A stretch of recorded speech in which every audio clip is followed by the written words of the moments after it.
The boys hockey team is off to a great start, and you are definitely going to flip for this show. So race to that spot you love the most as we make it our goal to bring you all the best. Gather round. Sports Night is next. Hello, everyone, and welcome to Sportsnight. I'm Joe Young. And I'm Howie Shapiro. I love the start to this winter season for the sports here. I mean, all the teams off to a pretty nice start for the most part, and others representing, and it's exciting. I love it. 100%. And I'm so glad that empty net goal made it into the intro so we get to see it more than once, because I guarantee you could put 100 pucks in that corner, and there's not a chance he could hit that post from 200 feet again. So great. Pretty crazy. It was fun. And apparently when he went back to the bench, I talked to the coaches before the game on Saturday. He thought he had scored, and he just skated over to the bench, and they're like, hey, nice assist. I love it. What? Didn't go in? Yeah, as Howie mentioned, the boys hockey team is off to a great start after scoring back-to-back wins on home ice last week. It started on Tuesday with a visit from Chisago Lakes. The Wildcats are a perennial power in Section 4A, but they had lost a lot to graduation, and after a shutout loss to Alexandria in their opener, they'd be fighting hard to avoid losing to another Cardinals squad. Cardinals opened the scoring just 5 minutes in. Tandon Bush getting in on the backhand and then following it up to put his rebound home. Cardinals celebration would be short-lived, however. Less than 30 seconds later, off a face-off win, first shot is blocked, but it goes right to the other defender. He shoots quick. It's redirected out front and finds the net. This game is even 1-1 after one.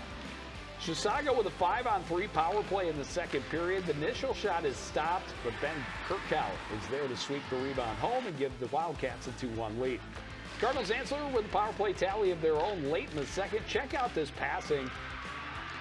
East to west, back to east. Went Barsness, Alphen, and the finish, Jack Engberg, and he was wide open. Great hustle from Tristan Golan to track down that puck, put it in the net. That gave Cardinals a 3-2 lead in the third period. It also turned out to be the game winner. They do get a couple of empty net goals. First one, rather routine, a quick pickpocket for Tyler Barsness. Turns it around and scores his second of the night. And then this one, you have to watch it, off the face-off with Roy Bresnahan from deep in his own corner. It gets up on an edge and rolls square off the post. Fortunately, Tristan Golan races down and puts it in the net. His second of the night. Alphen, Golan, and Barsness each had 2 goals in the game. Well, on Saturday afternoon, the Cardinals welcomed Duluth Denfield to the Crick. The Hunters were off to a 2-0 start and had 15 goals in their first 2 games, but the Cardinals shut down their hot offense and flew to a dominant win. Cardinals start the scoring early in the first. Action in deep, played to the point, and Rowan Bresnahan rips a wrister to the top shelf, his first of the season, and it's 1-0 Coon Rapids. Final minutes of the first coming up. Cardinals bringing the pressure again. Engberg to the slot for a wide-open Caden Alphen. He nets his first, gives the Cardinals a little breathing room before the first break. Well, there'll be no more scoring until late in the second. Great look from Nolan Hazelwood to find Alphen all alone again. He puts it in a wide-open net and makes it a 3-goal lead. Well, that's going to spark the offense for the home team. They score 3 goals in 90 seconds. Tyler Barsness with speed through center, blows past the defender, beats the keeper glove side, put the Cards up by 4. Well, and they weren't done in the second. Trenton Thiessen races to the puck, strong stick to gain possession. He's able to slip it through the 5-hole. Cardinals flying high, up 5, going into the third. And they will dominate in the final frame. Best way to kill a penalty, bury one at the other end. Bresnahan racing end-to-end, firing at top shelf, short-handed to tally, sent it to running time. They had time for one more. Barsness gets in behind the defense, beats the keeper with a quick wrister.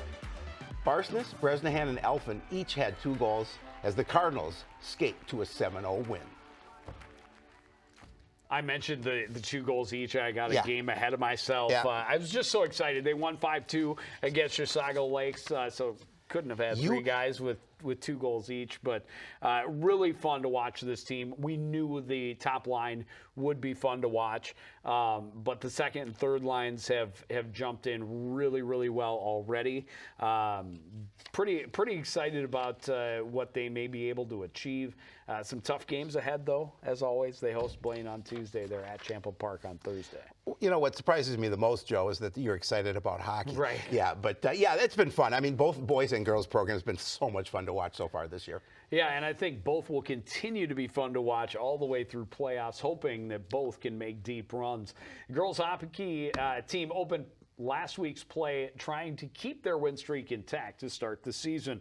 4-0 Bluebirds hosting Anoka on Tuesday, their second home opener, first time on the ice over at the Forum. Tornadoes came in at 2-1-1, hoping to bounce back after their first loss of the season, but the CPCR squad had a different idea. Bluebirds start the scoring 5 minutes in. Kylie Kettig weaving her way through traffic and able to slip the shot through the 5-hole, get the home team on the board first. Lily McKenzie scored midway through the first to make it 2-0. Then she does it again early in the second, finding some room in the slot and netting her second of the game. Give her team a 3-goal advantage. More pressure from the Bluebirds. Callie Alphin walking in from the blue line, able to find herself some room, fires past the keeper. Her first career goal made it 4-0 CPCR. Bluebirds light the lamp again less than 90 seconds later. Taylor Zahalka left alone in the high slot, and she doesn't miss. CPCR up 5 after 2. Tornadoes just have no answer for the Bluebirds. CPCR outshot Anoka 39-2. Olivia Reed adding to the rout with her first goal of the season. That one made it 6. They had 2 more on their way to an 8-0 win. 39-2 being outshot. I think you had mentioned they were outshot. I think they only had 8 shots the game before that. Anoka, I believe that's what you told me. Sounds about right. Yeah, but Bluebirds definitely playing well. Yeah, it is a lot of fun to watch, and they got a real good test on over the weekend. Went up north, played a couple of teams up on the range, including defending state champion and current #1 ranked Warroad in Single A. Bluebirds had a 3-0 lead in this one. Unfortunately, could not hold on. The Warriors score 4 unanswered and get the 4-3 win, dropping the Bluebirds record to 5-1. They bounce back, though, and matinee affair for the Bluebirds against Crookston on Saturday. Bertovic, Bowden, and June Semling getting the goals. Maddie Wastrel made 29 saves on 30 shots. They were outshot almost 2-1 in that game against Crookston. So that's crazy. Give a lot of that credit to Maddie Wastrel, and they get it done. They come home from the range now 6-1, and still obviously a lot of season to go. A lot of season to go. You're right, but 6-1. That's such a nice start for them, and they're fun to watch. I mean, just like the boys are fun to watch, they are definitely fun to watch. Well, the wrestling team had a busy weekend, but it was all on their home floor, starting with a duel against Chaska Chanhassen. It wasn't just the season opener for the Cardinals, but also the first meet under a new head coach, Adam Tronson. The boys were hoping to get him a win, but the Stormhawks had other ideas. Cardinals get a good start. Alex Jean with a dominant performance at 107, and he's able to secure the pin with less than 15 seconds remaining in the third period. Nice pin there. The marquee matchup of the evening came at 127. Chaska's Chanhassen's Steven Drago ranked 7th. And Cardinals captain Jack Bridenstine is number 9. Bridenstine with a strong finish to score an 8-4 decision. There were 8 pins and a tech fall in the meet. Unfortunately, only 2 of them were there for the home team. Tristan Hargrave gets the other one. Great move to cradle his man, as you saw there. Brings him back to the mat late in the third. But the Stormhawks, they cruised to a 48-21 win. It was actually late in the second. That was my fault. But, yeah, it was, wrestling has dropped from 14 to 13 classes this year. The Stormhawks did not put anybody out there against Hayden Skillings, so he had to wait an extra day to get his season started. But, pretty impressive performance from that Stormhawks team. 4 of their 6 pins were in the first period. They also had the tech fall, so not only did they win, but scored bonus points in almost every weight class. Cardinals just winning those 3 matches that actually hit the mat. On Saturday, the Cardinals hosting the Board Highland Invitational. It's the first time the Board Highland tournament has been an individual tournament. Normally, this is a dual tournament, and they usually bring in some really top-level teams for this event to give their team a chance to compete against top-level competition early in the season, get them ready for the grueling race through the schedule. But this year they decided, with the state of the program right now, better to give their top guys a real opportunity to see what they have against some top competition. They brought teams in from Wisconsin and Illinois. There were 17 teams there. Cardinals finished 6th overall. Jack Bridenstine had the best finish as the runner-up. Skillings was 3rd place. And then 3 guys finished in 5th, Carter Skradsky, Cam Ross, and Kenny Wells. A nice 6th place finish out of those amount of teams. It's it's strong. Obviously, they'd like to finish at the top, but the fact that they finished at number 6, that's a pretty good performance for those guys. And five guys in the places. Able to win places is good. Yep. We talked about it last week when we did their preview. This is a team that, there's 4 or 5 guys that really are veteran, hardcore leaders that have the opportunity to go deep and maybe even make it to the X. They'd love to bring some of those other pieces along, and they've got a lot of new blood in their program. You never know what could happen over the next 10 weeks. Yeah, and they have a lot of wrestlers with their program this year, which is really good to see. Yeah, a number of programs that really have healthier numbers this year than they've had in the past couple, and that is fantastic to see. The Cardinals will be hosting a tri-meet on Friday when they welcome the Armstrong Falcons and the Rogers Royals. They'll be in Delano for a tournament on Saturday. Gymnastics team starts its season on Thursday against Anoka, and Howie? We'll be there. Then on a week from Saturday, they will have a tri-meet against Andover, Blaine, and Centennial. We're also going to catch up with them later this week and have a preview for you next week on Sports Night. Same goes for the swimming and diving team. We're going to visit both teams on Friday this week. The swimming and diving team starts its season with the Northwest Suburban Conference Relays on Saturday, and then their first dual meet will be at Andover next Thursday. Nordic team, as predicted, had to cancel this week's events. No snow. We have no snow. Cooler temperatures, staying cooler, will help them be able to get some better groomed fake snow over at the places that do such things, like Highland Park and Elm Creek, where their next events are scheduled. Hopefully, they'll be able to get out and compete by next Wednesday, but if not, maybe the week before the holidays.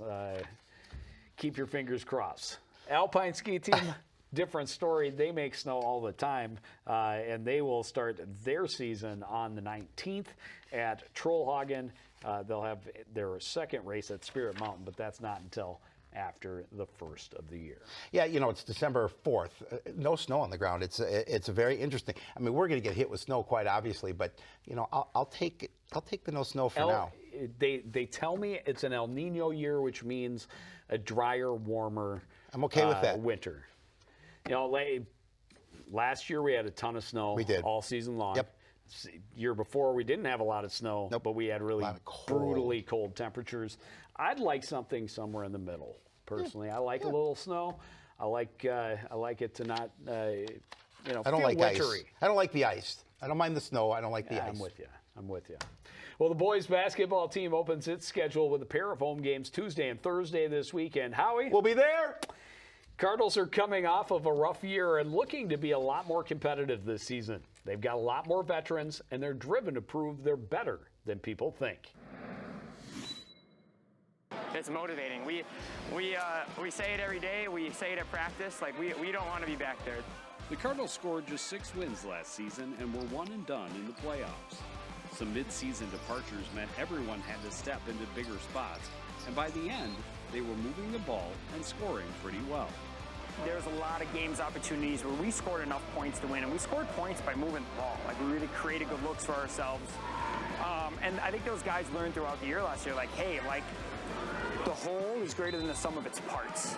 Having that experience and learning those lessons should give this year's squad a head start on the season. They're definitely motivated to improve. They all put in extra work in the summer, hoping it will help them turn the tide in close games. Oh, it's super important. We all know what it's like to be in those dog fights, and I feel like that'll help us. Last year, I think we lost a couple close ones at the stretch, kind of let it get away from us, but with our experience, I think it'll for sure help us be able to push towards the end and just kind of get those wins. The key will be on the defensive side of the ball. The Cardinals gave up the most points per game in Class 4A last year. That's something that has to change if they hope to improve. We had emphasized that side of the ball a lot. And in the weight room, we're pounding that message. Like, we have to be better defensively. If we could be better defensively and move the ball like we did at the tail end of last year, I think we could surprise people. Because of last year's record, the worst for a Cardinals club in 7 seasons, the Cardinals are predicted to finish dead last in both the conference and the section. And that isn't sitting well with this year's squad. Me personally, makes me hungry. I think it makes everybody else hungry too as well. Like, that's very disrespectful in our opinion, and I think we have a lot to prove this year. The Cardinals say they still have a lot to work on, but they're fired up to get the season started. They open with 4 straight home games, and they're hoping it will help them gain some momentum before getting into the most important games on the schedule. So I think especially facing our rivals and all those type of teams, we're going to do really well just because we were so young last year. So we're all grown up. We'll see how grown up they are when they take the court on Tuesday against Apple Valley and Thursday against North St. Paul. Those first couple of games are going to be a good test for them, but certainly not the level of competition they have to be prepared for once they get to the conference. You know, Apple Valley, just a 4-win team from a year ago, and they lost a lot of seniors, just 2 seniors back for the Apple Valley squad. So it'll be interesting. I think it's a really good opener for them. Yeah, 100%. They need to get a nice win and get a little bit of momentum would definitely help before they get to those conference games. Speaking of big wins, a really eye-opening win for the girls basketball team as they started their season against Tartan on Friday, and they won 83-27. Ben had 22 points to lead the way. Kaylee Bierman chipped in 12. Jada Gaskins had 11. Green had 8 points. And Aaliyah Graham's name so sweet we said it twice. She also had 8 points. But yeah, that's a huge win. And this is a team that only had 1 win last year, no wins the year before that. Nice to see them get a win right away, but I knew Tartan was a team they should be able to take care of, but I did not expect a nearly 60-point rout. No, the fact that they scored 80 points was great, and that bodes well for the season, quite obviously, because they know they've got the scorers that can put up the points. Granted, the competition may not be the same as they see in the Northwest Suburban. However, I think it's a great starting point. Well, the makeup of this team should make them very interesting. Well, dominant victory in the opener, as we talked about, definitely a nice start, but these Cardinals are hungry for a lot more. They managed just 1 win last year in head coach Chris Bierman's first season, but wins and losses wasn't their biggest concern. They feel they did exactly what they needed to do to get this program headed back in the right direction. We actually don't view it that way. We actually view last year as a huge success. Last year we were working on building culture and changing how our program operated. Chris Bierman was clear from day one he wasn't going to worry too much about their record.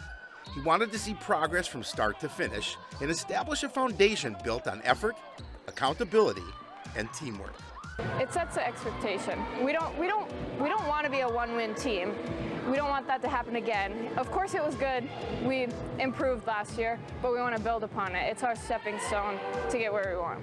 Part of his plan was to get more athletes out for the team, and it's clearly working. They finished last year with numbers in the low 30s. They start this season with close to 50 girls competing for spots on the floor. It's like we have a lot of higher skill set, a lot more competition for the varsity spots. So everyone's always competing, like no one's guaranteed a spot. So just keeping that edge, like you're not always guaranteed like varsity time. You just gotta keep working at practice, and then when you're working good at practice, then you can be better in the game. Adding numbers and skill is great, but it's not the only reason for this team to have a ton of hope this season. The Cardinals were allowed to drop from Class 4A to 3A, which will give them a much better chance come playoffs. For us, it changes our outlook on the entire season. Being a school in 3A, we suddenly are competitive with every single team in our section. The Cardinals start the season ranked third in their section, which is great for the postseason, but they'll still have to face all the conference powers before they get there. They're committed to being more competitive with those top-level teams, which means being stronger in their own end. I would say definitely pushing ourselves on defense, because sometimes we get a little lazy, and just most of the teams that are difficult to play, they have really good ball movement and offense, so we're going to have to be good on defense. The Cardinals are hoping to have far fewer losses this season, but they know they won't win them all. They also know that they can get through anything as long as they do it together. Really, you just have to turn to your teammates and just be hopeful for the next day and take it one day at a time and show it to practice and be ready to work, and just know that tomorrow's a new day and a new game, and no matter what happens yesterday, that we'll be okay. The Cardinals haven't had more than 3 wins in a season since 2018.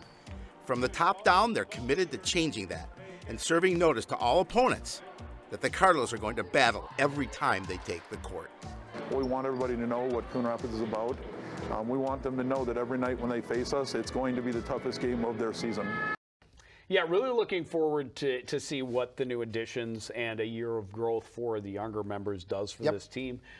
They are on the road again at Anoka on Tuesday, and then they will host Legacy Christian on a Monday of next week. And Howie? We will be there. And that's our first chance to get a look at this year's Cardinal squad, and hoping, especially with the drop to 3A, they'll definitely be able to be more competitive. All the girls talking about making a run. They want to get to the finals. They think that's where they can be. Already ranked number 3 in the section. Which is very impressive, absolutely. And we will just have to wait and see, but we look forward to being along for the ride. Speaking of rides, a high school career can be quite a ride. And for Kaijan Cummings-Coleman, the high school football career ride came to an end over the weekend as he played in the high school all-star game. And he did some Kaijan-like things. He had 4 catches for 79 yards and a touchdown. They tried to get him on these little screen passes. Shows off the spinning ability to pick up a first down on that play. And then you really want to see what he can do. Just throw the ball up and let him go get it. Look at that 50-50 He does it, ball. In between 2 defenders. And then he is able to get on the board as well. Just a little bit later. Roll out, and the pass to the initial receiver couldn't bring it in, but it goes right into the breadbasket for Kaijan Cummings-Coleman. And he says, hey, that was like an alley-oop. Let's do a real alley-oop celebration. Here you go. Love it. Love the celebration.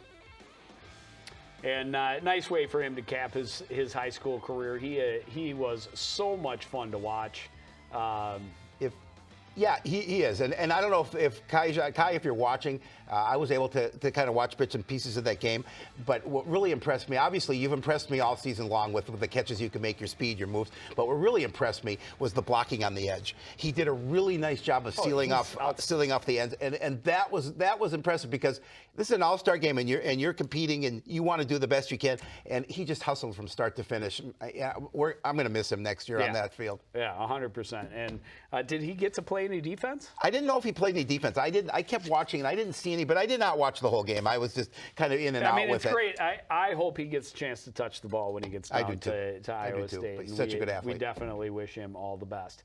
We also want to congratulate the Coon Rapids bowling team for becoming the 2023 Class 3A state champions. Gavin DeVries, Jaden Cox, Matthew Fable, Matt Vagel, Nico Hursamaki. Yep. Those are your bowlers. Jordan DeVries and Austin Cooper are their coaches. And how cool is that, though? That's so cool. Great. That's so great. We're obviously very proud of all the athletes here, and the bowling team really represented and won that state championship. Congratulations, guys. Fantastic. And we are, as Howie talked about, getting this winter season off to a great start. Hoping to keep the wins rolling with a couple from the boys basketball team. We'll be there on Tuesday against Apple Valley and Thursday against North St. Paul. We'll see the girls basketball team for the first time on Monday, the 11th. That's their home opener against Coach Bierman's former squad from Legacy Christian. But that's going to do it for this edition of the Sportsnight. I want to thank everybody out there for joining us and continuing to support everything we do here at CTN. For the entire crew, including Howie Shapiro, and the man who makes it all happen, Neil Highlights Hennen, I'm Joe Young. Say good night.